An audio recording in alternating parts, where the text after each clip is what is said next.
Hey, I'm Joel Alsop, and this is St. Jude Storied Lives. This podcast is about getting a chance to know someone's life after they finish treatment at St. Jude Children's Research Hospital. I was a St. Jude patient too, and I can tell you there's so much more to me than my cancer story, even though it's something I carry with me every single day. Today, I want you to meet Adrienne. She wears her St. Jude story right on her skin.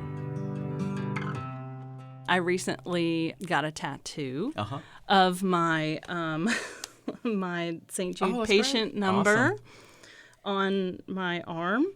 Yeah, my kids, they got a kick out of that, and they're like, "Did it hurt? Did it hurt?" I was like, "Not at all. I'm kind of used to needles, you know." So I've had a lot of needles in my life, and this was pretty tame. Adrienne's patient number isn't too big, and that's because she was treated at St. Jude a long time ago. They give us all numbers in order of when we came to the hospital, starting in 1962. She was very young when she was treated here. So young, in fact, that she actually doesn't remember much of what brought her to St. Jude. Her mom later told her she had a lot of infections and bruises, and eventually she was diagnosed with ALL. That's acute lymphoblastic leukemia. But Adrienne does have some good memories of her early days here at St. Jude. I just remember going to this cool place that had it had doctor stools that had wheels on them, and I could sit on them and roll around and spin around and go down hallways on them, and then I'd go and get my vitals checked, and the nurse in there would give me beads and necklaces and stickers. That's all good stuff. Yeah. And then the amazing cartoon mural that was on the lobby. Yep, I waiting remember those room. murals. I have vague memories of those murals, yeah. Yes, I would just look at that and oh my gosh, look, Winnie the Pooh and all that. But yeah, they were more positive. I didn't know any different. And I do have some not happy memories. Yeah. But for the most part, it was a positive thing. I see it now that I'm, older and a mom myself. I see it more so from a parent perspective and wanting to shed the light on all the parents. Like, yes, we say the kids are the heroes. They're the ones going through all of that treatment, and it's horrible, and it feels bad, and it sucks. But the parents, to me, are almost the bigger heroes. Oh, yeah. I mean, because especially for you, you don't, at that age, totally unsure of what you're going through, and your parent has to walk with you every step of the way. Yes. They might as well be going through it as well, the treatment, because they're feeling all of the pain that their child is going through, for sure. On top of life, paying bills, and and that was a huge relief, obviously, to not have to worry about paying a bill to St. Jude. Mm-hmm. They never received a bill, and everything obviously was taken care of, which was huge. I was lucky enough to live here in Memphis, and I was diagnosed in 1979. And my pediatrician knew, obviously, about St. Jude, and I was able to be there in a moment's notice. I recall coming to St. Jude pretty much up until I was about 15, just off and on for checkups. And so it's always been a part of my life. Mm-hmm. I don't know any different. Yeah. I know the feeling. Yeah. Well, and from that active treatment standpoint, too. So you started in 1979 with that diagnosis of leukemia. How long did that actual active treatment last before checkups started? Up until 82. Mm-hmm. So it's been 40 years. This is my 40th year of being cancer-free or treatment-free. They didn't have no more chemo parties back then. So I do remember, though, taking pills. Like, I remember, my mom giving me a bunch of medicine, like in the kitchen, being at home and having to take all that. And I remember we called them back sticks. They were the spinal taps. Yeah. Oh, gosh. I can't imagine how that had to feel for a 2-3-year-old to go through that. Man, that was bad. That was bad. I still, to this day, I'm in my 40s, and I remember it very clearly. So, Yeah. but I, growing up, my mom was always, both my parents were always very, watchful of me, and any kind of ear infection or sickness, they were just like, "What's wrong?" I even remember when I was 3, I think, and I was going through treatment, and I fell in the bathtub and hit my chin on the bathtub, and it busted my chin open. And my parents, they didn't take me to the ER or any place else. They took me to St. Jude.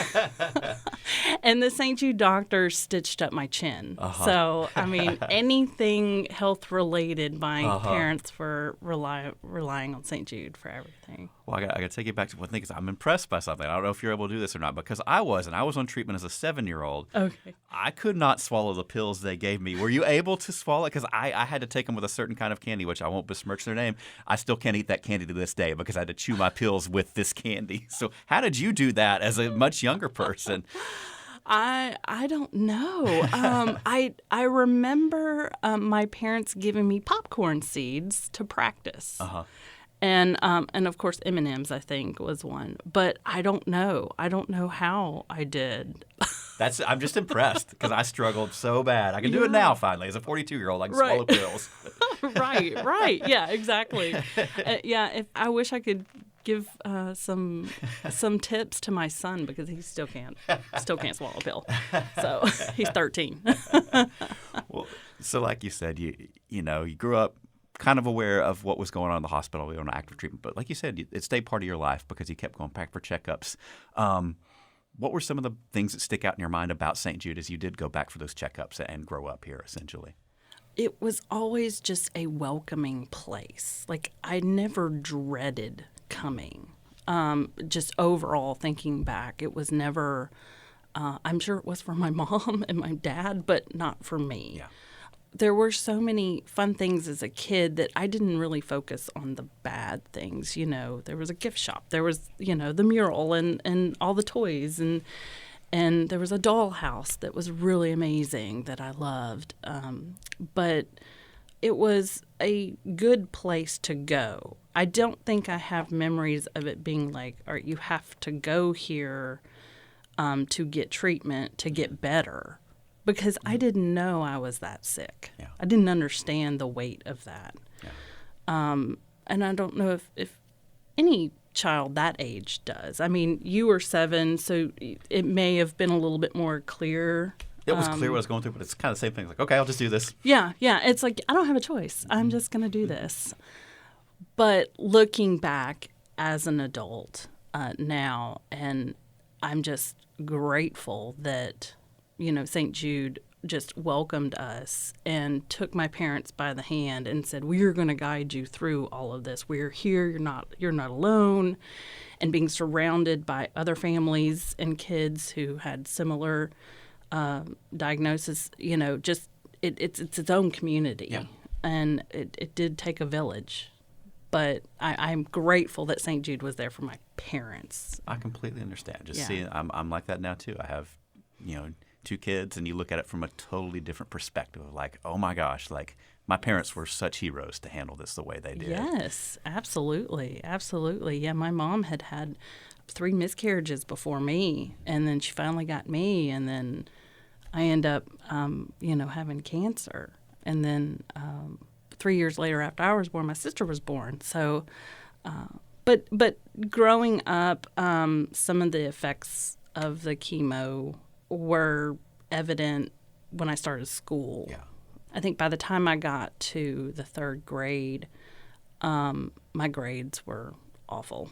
I just did not understand math. The reading was difficult, and I remember crying in school and just not. And then my sister, who was 3 years behind me, was already reading and everything. So she was doing okay, and then I wasn't. And I know you're not supposed to compare your children, but still. And then my parents, after having conversations with my school, they didn't have any input, really. They didn't know how to help me other than maybe some resource classes and holding me back in school and stuff like that. So my parents reached out to St. Jude and said, look, what can we do? And St. Jude, had told them that she may have some effects from some of the medication. Yeah. St. Jude recommended a little special school here in Memphis. Yeah. And my parents took me there. And so I went there for a year. And the next year, I went back into the public school system after spending a year in the private school. And I went from making C's, D's, and F's to A's, B's, and C's. That's great. In 1 year. Yeah. So it truly helped me not overcome, but be able to push myself forward and deal with the side effects the best way I could and to make better grades. Mm-hmm. And so finally, when I graduated from college, I was graduated with honors. I made straight A's, and I was like, yes, yes, I did it. And it was an amazing feeling because not only did I beat cancer, but I beat some of the side effects too. That's amazing. On my own. And I know too, even though it was a push for some things, one of the things that you always had passion for was art. How did art kind of play throughout, not only just your normal life, but your school life and how you kind of communicated about what you were going through? Art has probably been a part of my life since I was probably about third grade. When I started having issues in school, the only thing that I found that I was fairly good at was art. Mm-hmm. I didn't care what people thought about it. There was no grade, and I just found a peace with it. Yeah. And nothing bad was going to happen with art. Mm-hmm.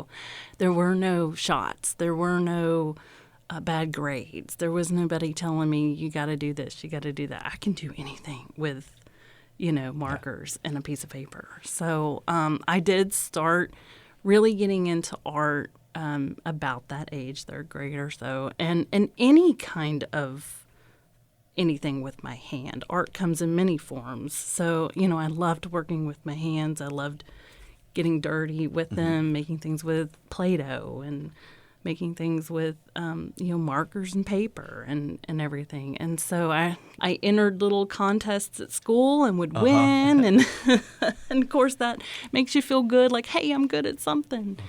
And then in high school, I took art lessons as well. My parents put me in some art lessons. And then in high school, I joined some art clubs and was involved in that community. And then when I hit college, my dad said, hey, why don't you major in graphic design? Because computers are really big now, and I don't want you to be a starving artist. And you can draw, but on the computer. And so I was like, okay. So I did that, and to this day, I still love art. Obviously, I have a whole room at home, my little studio that I'll paint in, or craft, or do something with my hands. I love to crochet. Mm-hmm. It still makes me feel like I'm good at something and I'm not being judged or being, when I'm upset or I just need time to myself, that I can just go into that world and everything else just disappears and I'm happy and, I'm at peace. Art has really helped me overcome some of the anxieties of life, of being a cancer survivor, being, having to go through treatment and just the craziness that life can give you. So it's something that I will probably always go to. So you did school, did graphic design. Once you're out of school, what did you pursue in life after that? I wanted to be a mom, so I got married and had 2 kids. They're now 17 and 13, so I have a senior in high school. We're a year behind you. I'm anxious for that time. I'm so proud, but so anxious. I know. I don't feel old enough for this, but I guess I am. But yeah, they were perfectly healthy and happy and great kids. And I also knew that I wanted to work at St. Jude or ALSAC. So I applied and finally got a job at ALSAC doing what I love, graphic design. So that way I can somehow in my small little way give back to St. Jude and all the doctors and researchers and nurses and staff that helped me. Telling my story will hopefully give hope to other parents, that all is not lost, especially 40 years later when technologies and medicines are even better than they were then. So, whatever I can do to give back is my goal. I'm fascinated by something, too. As you talk through it, I think we share a lot of the same perspective about seeing how strong our parents were for us, about being like, well, this is just something I go through. And for me, something, too, is being a parent now as well that's flipped for me is I got a lot of cool milestones because of St. Jude, but what I'm witnessing now is seeing my kids hit these milestones and like the gratitude I have that I'm able to see this. Do you feel that? How do you feel when you're seeing your kids hit these big milestones in their life? Yeah, it's amazing. Just watching them hit, my daughter's a senior in high school, and I'm like, first off, I was a senior just a minute ago, but it's bringing me back to my time as a senior, and I'm watching her just enjoy it as much as I did. And I don't want her to take it for granted, because I tried not to take it for granted either. But life can change so quickly, and you never know what you're going to wake up to. But seeing my kids and my son, having fun, just hanging out with a friend, or his voice is changing now. So seeing that's a milestone, and seeing all that happen, and it's just it makes my heart happy, and to know that St. Jude gave me that opportunity to have them. They would not exist without me, obviously, but just watching them makes me happy, and seeing that's almost a product of St. Jude. Like, they're the ones that are making those memories happen for them and me and my husband and so many other family members. So life would be very different. Yes, for sure. And something you kind of touched on as well. I mean, now treatment was 40 years ago for you. How does it make you feel to see, like you talked about, the medicine's improving, survival rates improving, and know that you're playing, a small part in that through graphic design even. Yeah. And also we're part of the St. Jude Life Study. Yeah. I'm more than happy to give as much blood and research and studies that I can do to help St. Jude improve those medicines. Yeah. I look back and think about, and some of the things that I hear now that the kids go through that are different than what I went through. I'm just so grateful for it, and to know that I may have had a little bit of part of that is amazing. It makes me just want to go back again and again and again to whatever St. Jude needs from me, however I can help make those medications better and those treatments better, where, kids that are going through the same thing I went through are not struggling in school. Exactly. Or, to make a parent a little bit less anxious, whatever I can do to help that effort, sign me up, know. I feel the same way. And just so for the listeners' context as well, our St. Jude Life program it's really the first of its kind. It's a long-term follow-up study where they're really looking at us patients who were treated in the 70s, like Adrienne, patients treated in the 80s, like me, kids who are being treated now, and see how we're doing compared to normal population. And like she talked about, making things better for this next generation. Another cool thing you're getting to do is you're working with another former patient, kind of helping encourage some of our current patients to do artwork. What does that mean to you, and what are you seeing from these kids through their artwork?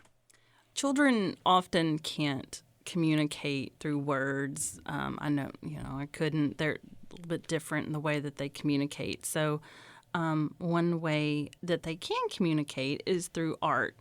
Art comes in many different forms, but it can be very therapeutic like it was for me.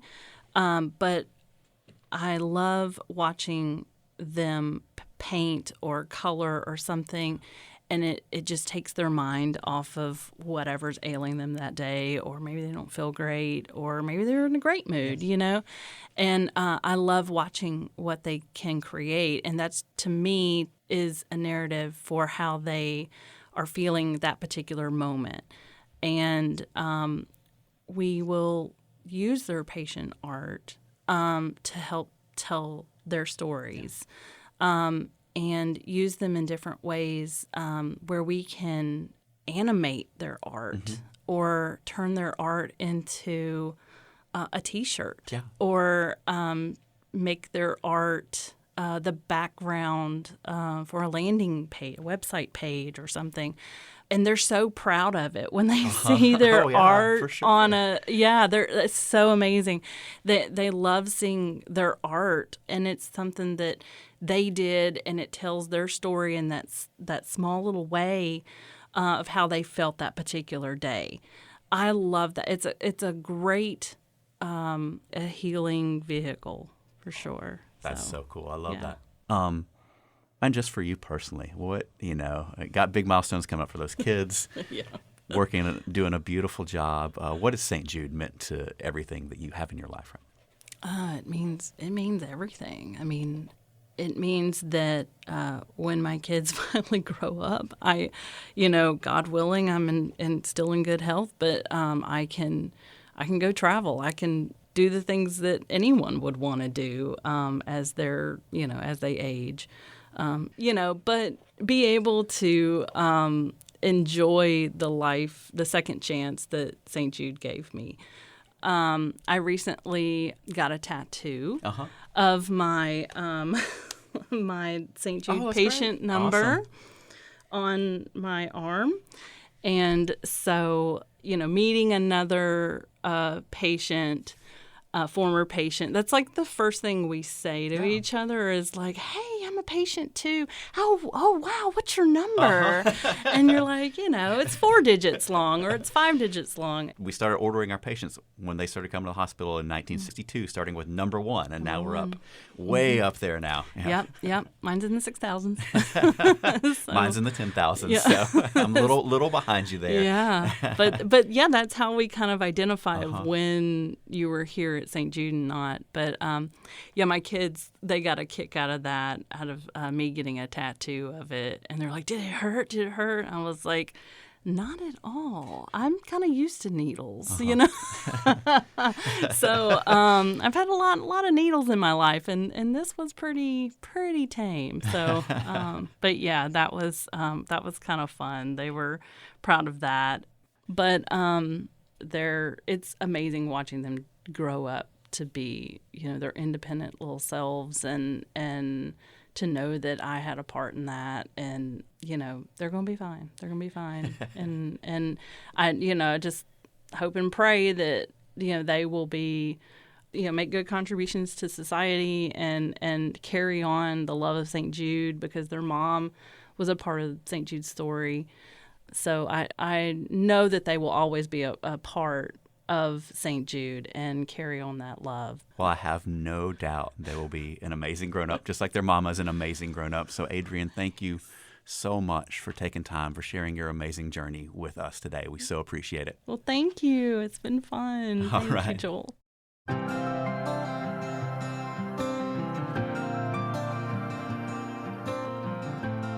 Like many St. Jude patients, Adrienne has been able to live a full life. She's grown up and raised kids of her own after she had cancer at such a young age. It's just one example of how St. Jude changes generations of families.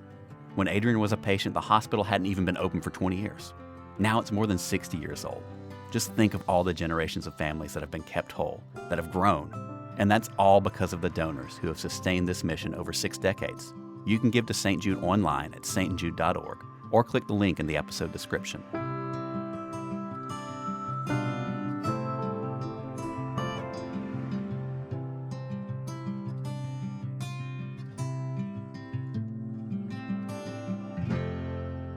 This podcast is a production of ALSAC, the fundraising and awareness organization for St. Jude Children's Research Hospital. It's recorded by Andres Garcia and Nathan Black. It's produced by Jeffrey Reddick. It's edited by Grace Korziqua Evans. The music production is by Casimir Boyle, and Lewis Graham is the executive producer. I'm Joel Alsop. Thanks for listening, and join us next time.